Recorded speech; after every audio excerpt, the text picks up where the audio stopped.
நம்ம super star Rajinikanth அவர்கள் கூட எத்தனையோ நடிகர்கள் வில்லனா நடிச்சிருந்தாலும் ஒரு சில நடிகர்கள் மட்டும் வந்து பாத்தீங்கன்னா நம்ம மனசில் நிக்கிற மாதிரி நடிச்சிருப்பாங்க. ஸோ அவங்கள டாப் 10 வில்லன்களை பத்தி மட்டும் தான் இந்த வீடியோல நம்ம பார்க்க போறோம்.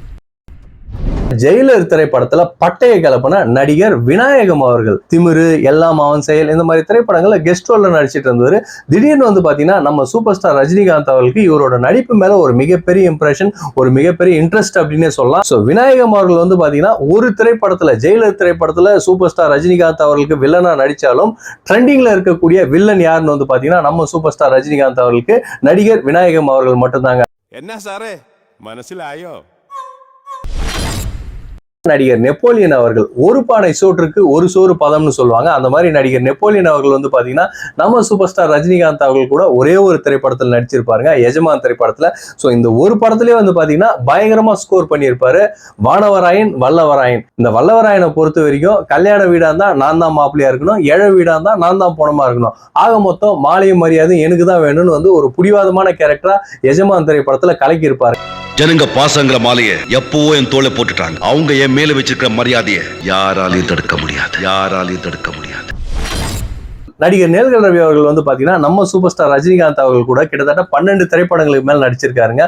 ஸோ இதுல இவரு மெயின் வில்லன் கதாபாத்திரத்தில் நடிச்ச திரைப்படம்னா 4 திரைப்படங்கள்ல சொல்லலாம்.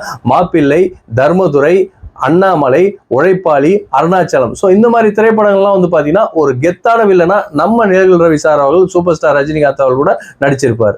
குறிப்பா மாப்பிள்ளை படத்துல சூப்பர் ஸ்டார் ரஜினிகாந்த் அவர்கள் சொல்லியிருப்பாரு, எல்லா படத்துலயும் நான் தான் ஸ்டைல் பண்ணுவேன், ஆனா இந்த படத்துல நீ ஸ்டைல் பண்ணும்.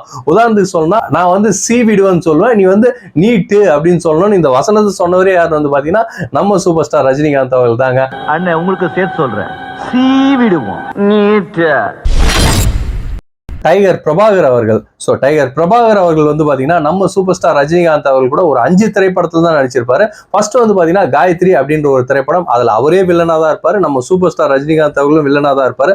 அதை தவிர்த்து தாய் மீது சத்தியம் அப்படின்ற திரைப்படத்துல நேரடி வில்லனா நடிச்சிருப்பாங்க.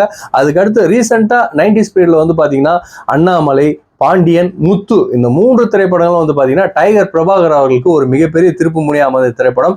நினைச்சா அழிக்காம விட்டதில்லை, தமிழுக்கு மட்டும் தலை வணங்குற இந்த பாண்டியன் சொன்னது செய்யாம விட்டதில்லை. நடிகர் சத்யராஜ் அவர்கள். ஸோ இந்த பேரை கேட்டாவே சூப்பர் ஸ்டார் ரஜினிகாந்த் ரசிகர்களுக்கு ஆகவே ஆகாதுங்க. காரணம் என்னன்னா, இலங்கை தமிழர்கள் பிரச்சனையில சினிமா திரையுலகம் திரண்டு வந்தப்போ நம்ம சூப்பர் ஸ்டார் ரஜினிகாந்த் அவர்களை நேருக்கு நேரு தாக்கி பேசின ஒரு அதிமேதாவி யாருன்னு வந்து பாத்தீங்கன்னா இந்த நடிகர் சத்யராஜ் அவர்கள் தான்.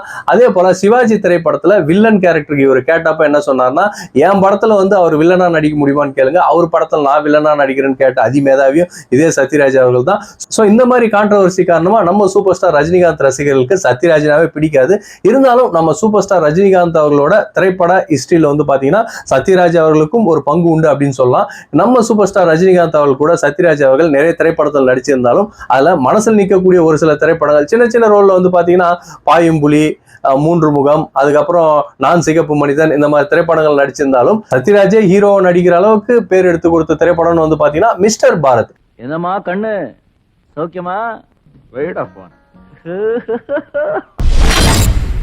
நடிகர் ஜெய்சங்கர் அவர்கள் கிட்டத்தட்ட 16 திரைப்படங்களுக்கும் மேல வந்து ஜெய்சங்கர் அவர்கள் நம்ம சூப்பர் ஸ்டார் ரஜினிகாந்த் அவர்கள் கூட நடிச்சிருக்காரு. அதுல மிக முக்கியமான திரைப்படம் சொல்லணும் வந்து பாத்தீங்கன்னா முரட்டுக்காலை, தனிக்காட்டு ராஜா, படிக்காதவன், மாவீரன், பாயும்புலி, துடிக்கும் கரங்கள், தாய் வீடு, மாப்பிள்ளை. கடைசியா வந்து பாத்தீங்கன்னா நடிகர் ஜெய்சங்கர் அவர்கள் அவர் இறக்கிறதுக்கு முன்னால நம்ம சூப்பர் ஸ்டார் ரஜினிகாந்த் அவர்கள் கூட தான் நடிச்சாரு அப்படின்றது உண்மை. காயத்ரி அப்படின்ற திரைப்படத்துல வந்து பாத்தீங்கன்னா சூப்பர் ஸ்டார் ரஜினிகாந்த் அவர்கள் வில்லனா மிரட்டி இருப்பாரு. அந்த திரைப்படத்துல ஹீரோ யாருன்னு வந்து பாத்தீங்கன்னா ஜெய்சங்கர் அவர்கள் தான். அதுக்கு அடுத்து ஜெய்சங்கர் தொடர்ந்து கதாநாயகனா நடிச்சுட்டு வந்தப்போ அவர்கள் பட வாய்ப்புகள் குறைய ஆரம்பிச்சதுங்க. அந்த நேரத்துல நம்ம சூப்பர் ஸ்டார் ரஜினிகாந்த் அவர்கள் ஜெய்சங்கர் அவர்களை தன்னோட திரைப்படத்துல வில்லனா போட்டார். அது என்ன படம் வந்து பாத்தீங்கன்னா முரட்டுக்காலை. இந்த காளைனுக்கு யாரும் உயிர் பிச்சையோ வாக்கிய பிச்சையோ போட வேண்டிய அவசியம் இல்லை, நேருக்கு நேரா வந்திருக்கேன். நடிகர் ராதாரவி அவர்கள். ஸோ நடிகர் ராதாரவி அவர்கள் வந்து பாத்தீங்கன்னா நம்ம சூப்பர் ஸ்டார் ரஜினிகாந்த் அவர்களோட கிட்டத்தட்ட 13 திரைப்படங்களுக்கு மேல நடிச்சிருக்காருங்க. சிவப்பு சூரியன், சிவா, குரு சிஷ்யன், ராஜாதி ராஜா, பணக்காரன், உழைப்பாளி, முத்து, இந்த மாதிரி நிறைய திரைப்படங்களை இவர் நடிச்சிருந்தாலும் அதிகமான திரைப்படங்கள் வந்து பாத்தீங்கன்னா நம்ம சூப்பர் ஸ்டார் ரஜினிகாந்த் அவர்கள் கூட வில்லனா தான் இவர் நடிச்சிருப்பாருங்க. காரணம் என்னன்னா, இவரோட அந்த கதாபாத்திரம் வந்து நம்ம சூப்பர் ஸ்டார் ரஜினிகாந்த் அவர்களோட அந்த அளவுக்கு கெமிஸ்ட்ரி பர்ஃபெக்டா ஒர்க் அவுட் ஆயிருக்குங்க. நேத்து என்ன கூலியா வச்சிருந்தா இன்னைக்கு நடிகன் ஆக்கியிருக்கா, நாளைக்கு நடிகர் செந்தாமரை அவர்கள் நம்ம சூப்பர் ஸ்டார் ரஜினிகாந்த் அவர்கள் கூட கிட்டத்தட்ட 18 திரைப்படங்களுக்கு மேல நடிச்சிருக்காருங்க. நான் மகான் அல்ல, நான் அடிமை இல்லை, நான் வாழ வைப்பேன், ஸ்ரீ ராகவேந்திர, கழுகு, கவிக்குயில், பொல்லாதவன், படிக்காதவன், பணக்காரன், இந்த மாதிரி நிறைய திரைப்படங்கள்ல குணச்சித்திர கதாபாத்திரத்தில் நடிச்சிருப்பாரு. குருஷியன் திரைப்படத்துல கூட வந்து பாத்தீங்கன்னா குணச்சித்திர கதாபாத்திரத்தில் நடிச்சிருப்பாரு. சோ இத்தனை திரைப்படங்கள் நடிச்சிருந்தாலும் இவர் வில்லனாக நம்ம சூப்பர் ஸ்டார் ரஜினிகாந்த் அவர்கள் கூட நடிச்ச திரைப்படம்னா ஒரு மிக முக்கியமான 3 திரைப்படங்களை சொல்லலாம். உன்கண்ணில் நீர் வழிந்தால், அதிசய பிறவி, 3 முகம். அதுலயும் 3 முகம் திரைப்படம் இன்னைக்கு வரைக்கும் வந்து பாத்தீங்கன்னா அந்த ஏகாம்பரம் அப்படின்ற கெத்தான ரோல் வந்து பாத்தீங்கன்னா எந்த நடிகருக்குமே அமையாத ஒரு வாய்ப்புன்னு சொல்லலாம். நம்ம சூப்பர் ஸ்டார் ரஜினிகாந்த் அவர்கள் 3 முகம் திரைப்படத்துல அலெக்ஸ் பாண்டியனா வந்து பட்டையை கிளப்பி இருப்பாருங்க. ஆனா இந்த அலெக்ஸ் பாண்டியனுக்கு எந்த பக்கம் உரசாலும் தீ பிடிக்கும். என்கிட்ட இந்த உரச வேலையெல்லாம் வச்சுக்காது.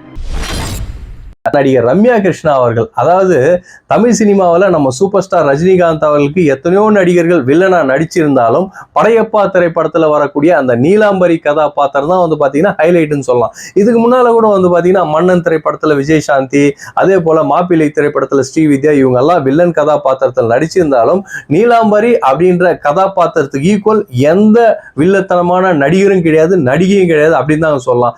அந்த அளவுக்கு நம்ம சூப்பர் ஸ்டார் ரஜினிகாந்த் அவர்களுக்கு தகுதியான ஒரு வில்லன், ஒரு வில்லி யாருன்னு வந்து பாத்தீங்கன்னா இந்த நீலாம்பரி ரம்யா கிருஷ்ணா அவர்கள் அப்படின்றதுல எந்தவித மாற்று கருத்தும் இல்லைங்க.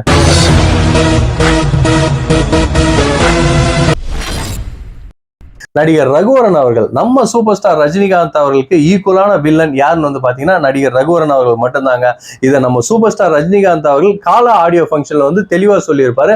எனக்கு ஏத்த வில்லன் அது யாருன்னு வந்து பாத்தீங்கன்னா நடிகர் ரகுவரன் அவர்கள் தான். உதாரணத்துக்கு சொன்னா பாஷா படத்தை சொல்லுவேன் அப்படின்னு சொல்லுவாருங்க. சோ நம்ம சூப்பர் ஸ்டார் ரஜினிகாந்த் அவர்கள் வாயாலேயே எனக்கு நிகரான வில்லன்னா ரகுவரன் அவர்கள் மட்டும்தான் அப்படின்னு சொன்னதுக்கு அப்புறம் டாப் 10ல வந்து பாத்தீங்கன்னா ஃபர்ஸ்ட் பிளேஸ் வந்து பாத்தீங்கன்னா ரகுவரன் அவர்களுக்கு மட்டும்தான். நம்ம சூப்பர் ஸ்டார் ரஜினிகாந்த் அவர்கள் கூட ரகுவரன் வந்து பாத்தீங்கன்னா கிட்டத்தட்ட 9 திரைப்படங்கள்ல நடிச்சிருக்காருங்க.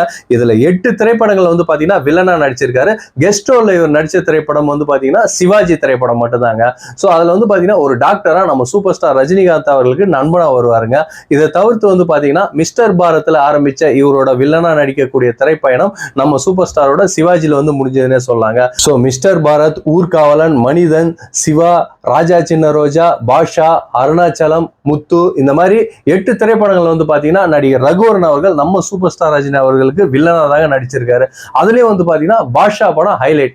இன்னைக்கு ஒவ்வொரு ரஜினி ரசிகர்களோட இதய துடிப்பு எந்த படம் வந்து பாத்தீங்கன்னா பாஷா தாங்க. அந்த படத்துக்கு மென்மேலும் அழகு சேர்த்தவர் யாருன்னு வந்து பாத்தீங்கன்னா மார்க் ஆண்டனியாக வரக்கூடிய ரகுவரன் சார் அவர்கள் மட்டும்தான் அப்படின்றதுல எந்தவித மாற்று கருத்தும் இல்லைங்க. நல்லவங்களை ஆண்டவன் சோதிப்பான், கைவிட மாட்டான். உங்களுக்கு ஆண்டவன் நிறைய கொடுப்பான், ஆனா கை விட்டுடுவான். சூப்பர் ஸ்டார் ரஜினிகாந்த் அவர்களை பத்தின நிறைய பதிவு நம்ம வீடியோல ஷேர் பண்ணிட்டு வரோம். இந்த வீடியோ உங்களுக்கு பிடிச்சிருந்ததுன்னா அதிக அளவுல லைக் பண்ணுங்க, கமெண்ட் பண்ணுங்க, ஷேர் பண்ணுங்க. முக்கியமா நம்ம சேனலை சப்ஸ்கிரைப் பண்ணாதவங்க தயவு செஞ்சு சப்ஸ்கிரைப் பண்ணுங்க. நன்றி.